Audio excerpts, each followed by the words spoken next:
2025 թվականի հոկտեմբերի 16-ի հերթական նիստի աշխատանքները նախ մինչև օրակարգին անցնելը Տիկին Ավանեսյան իրազեկեք մեզ օրվա խորհրդի հետ կապված։ Շնորհակալ եմ մեծարգո վարչապետ, հարգելի գործընկերներ, հոկտեմբերը հանդիսանում է կանանց կրծքագեղձի քաղցկեղի իրազեկման ամիսը եւ հոկտեմբերի ընթացքում տարբեր շենքերը լուսավորելով մեր տարբերանշանով եւ նման կրծքային ամրացնելով մենք հիշեցնում ենք կանանց հետազոտման եւ իրենց տարեկան անհրաժեշտ ուրեմն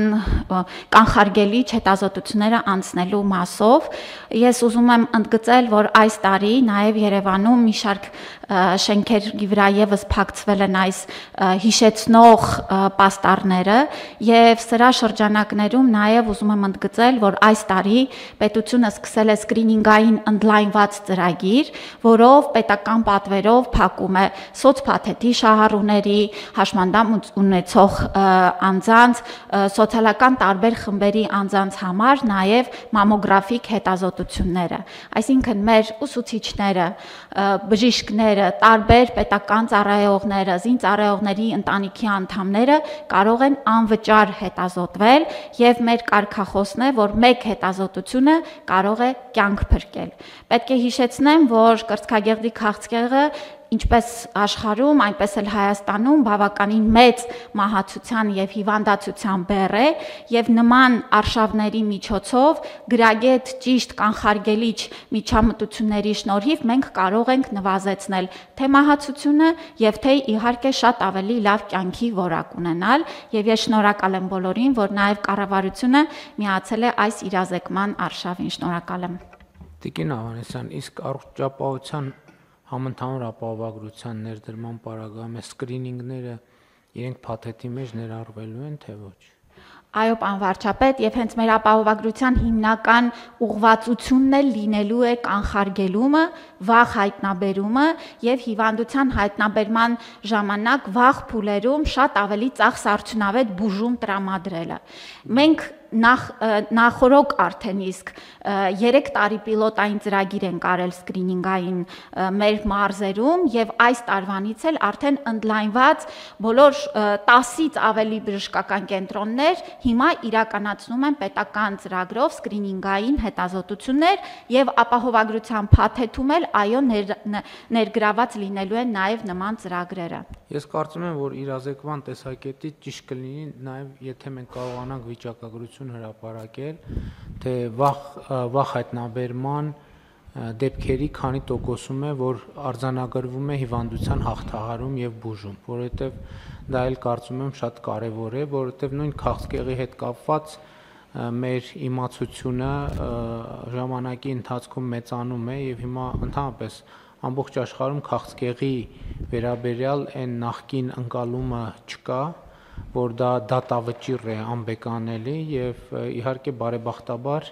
շատ են դեպքերը, երբ որ հիվանդությունը բուժվում եւ հաղթահարվում է, բայց իհարկե սրանում շատ էական նշանակություն ունի վաղ հայտնաբերումը եւ այդ առումով այս ծրագիրը իսկապես կարեւոր է եւ նաեւ այո ճիշտ նշեցիք, ցավոք կրծքագեղձի քաղցկեղը Հայաստանում տարածված ձևերից մեկն է եւ շատ կարեւոր է, որ մենք այստեղ իհարկե նաեւ հանրային պատշաճ միջավայր ձևավորենք, որպեսզի քաջալերենք մեր կանանց, որպեսզի նրանք հաճախակի կամ սահմանված ժամանակահատվածում այդ հետազոտություններն անցնեն։ Իհարկե առողջապահության համընդհանուր ապահովագրության համակարգի ներդրումով այս խնդիրը ավելի ինստիտուցիոնալ հենքի վրա կդրվի։ Շատ լավ, եթե լրացնելու բան չունեք։ Ուղղակի ավելացնեմ, պարոն վարչապետ, որ վերջին տարիների միջամտությունները այդ սկրինինգային ծրագրերի անգամ հատվածական ներդրումը, վիրահատությունների պետական պատվերով փոխհատուցումները, որոշակի դեղորայքի տրամադրումը արդեն իսկ մեր վիճակագրության վրա շատ լավ ազդեցություն է ունեցել եւ մենք եւ 23 թվականի եւ 24 թվականի վիճակագրական տվյալներով ունենք մահացության նվազում քաղցկեղի հիվանդության հիվանդությունների պարագայում։ Մենք ունենք հայտնաբերման ավելացում, բայց մահացության կրճատում, ինչը լավ ընթացք է, եւ սա է մեր նպատակը, որ մենք հնարավորինս վաղ հայտնաբերենք, հնարավորինս շատ հայտնաբերենք բոլոր արկա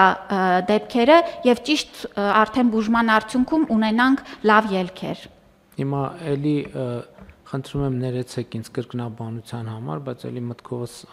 ոչ թե մտքովս անցավ, այլ էլի հասկացա, որ սա էլ է այդ դեպքը, որովհետև ես վերջին օրերին հատկապես շատ ասում եմ եւ արձանագրում եմ, որ Հայաստանի Հանրապետությունում չկա թեկուզ մեկ խնդիր, սա արդեն գրեթե վերջնական հիմա կհետևեմ արձագանքներին տեսնեմ գուցե ինչ որ մի բան բացեմ թողել, բայց չկա գետ մի խնդիր, որը լուծումը չի անցնում կրթության միջոցով։ Սա էլ է այդ դեպքերից, որովհետև ինչպես այս խնդրի հետ առնչվել, ինչպես մենք այս գիտելիքը պետք է խոստովանենք, հարգելի գործընկերներ, պետք է խոստովանենք, որ չունենք այդ գիտելիքը։ Էս էլ է այն թեման, որի լուծումը անցնում է կրթության միջոցով։ Եվ էլի ասում եմ, ես փորձում եմ վերհիշել իմ վարչապետի պաշտոնում իմ գործունեությունը դրանից առաջ պատգամավոր, դրանից առաջ եւ չեմ կարող մտաբերել որևէ մի հարց, որի լուծումը չի անցնում կրթության միջոցով եւ մեր բացարձակապես բոլոր ոլորտների բոլոր հարցերի լուծումը անցնում է կրթության միջոցով։ Եթե մենք գծել ենք գիծ ուղի որևէ հարցի լուծման, որը կրթության միջոցով չի անցնում, ուրեմն դա լուծում չի, դա ընդամենը ձևակերպում է, որը ոչ մի արդյունք չի տալու եւ էս էլ է շատ կարեւոր հանգամանք է, որ մենք կառավարության նիստում հատուկ սրան անդրադառնում ենք, սա նաև կրթությունն է մեզ համար, որ մենք պետքա ի վերջո կառավարությունը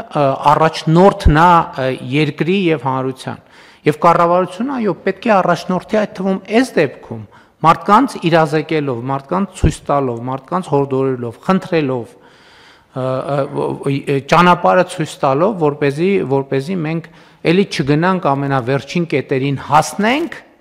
երբ որ մեր օգնություններն ու աջակցությունները ընդամենը մխիթարանքեր դե հա մարդիկ մեկա ոչ մի բան չէր փոխվի, բայց սրտի մխիթարություն անտարբեր չգտնվեցինք, մի բանով օգնեցինք, իմանալով, որ ոչ մի բանով չենք կարողանալու օգնել։ Հիմա այսպես այս մեթոդով մենք կարող ենք օգնել եւ յուրաքանչյուրը ինքը իրեն կարող է օգնել եւ իմ կոչն ու խնդրանքն է մեր հարգելի կանանց, որպեսզի նրանք անպայման այս կանխարգելիչ հետազոտությունները անցնեն։